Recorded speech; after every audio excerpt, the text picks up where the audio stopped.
Hamas war update. At least 46 people killed and dozens wounded in Israeli attacks on Jabalia refugee camp in northern Gaza, Health Ministry says. Ismail Haniyeh, the head of Hamas's political office, is in Egypt's Cairo, in what could signal a new phase of possible truce negotiations. A United Nations Security Council vote on a draft resolution to halt the fighting has been delayed and is now expected on Wednesday.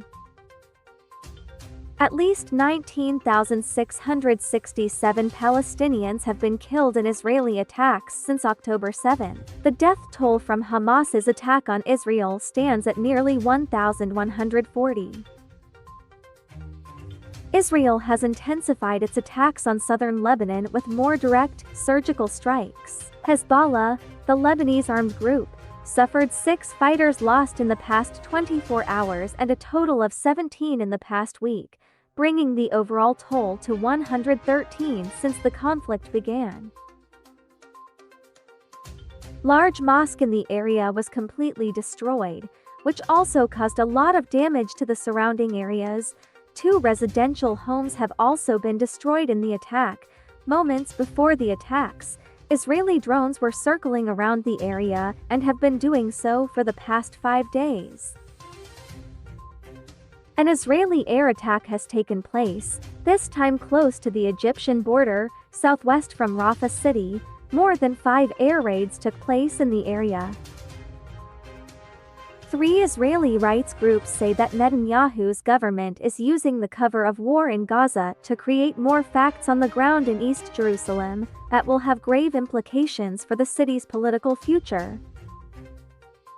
Iranian Foreign Minister Hossein Amir-Abdollahian has met his Qatari counterpart, Sheikh Mohammed bin Abdulrahman Al Thani, in Doha, discussing Israeli war on Gaza. The state of Qatar works within the framework of mediation to reach an end to the war in the Gaza Strip, Qatar's foreign ministry said. Kuwaiti hospital not big enough to handle large number of injuries. More ambulances and paramedics are coming back from the site of the attack with more injured people. The problem with this hospital is that it's of a small size and will not be able to take this large number of injuries.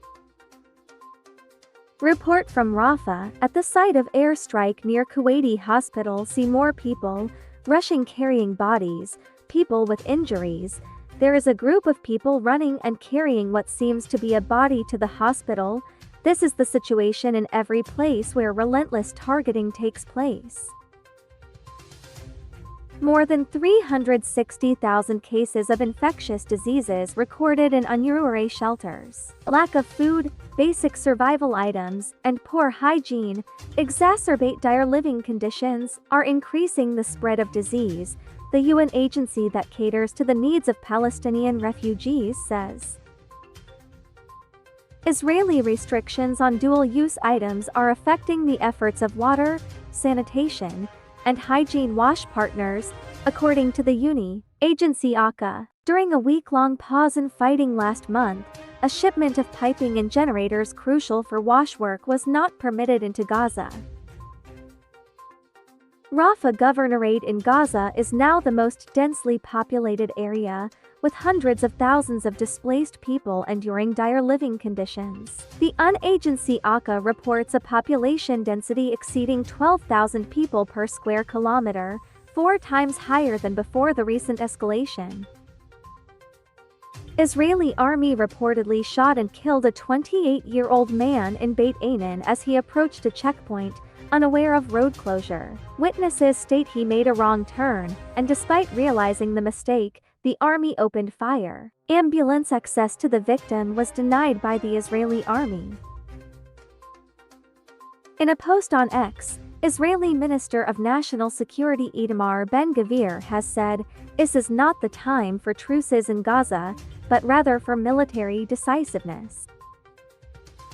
Hamas addresses reports of talks with Fatah, stressing a continuous call for discussions and joint decisions with Palestinian factions for Gaza's future. This underscores Hamas' commitment to inclusive decision-making amid the current situation.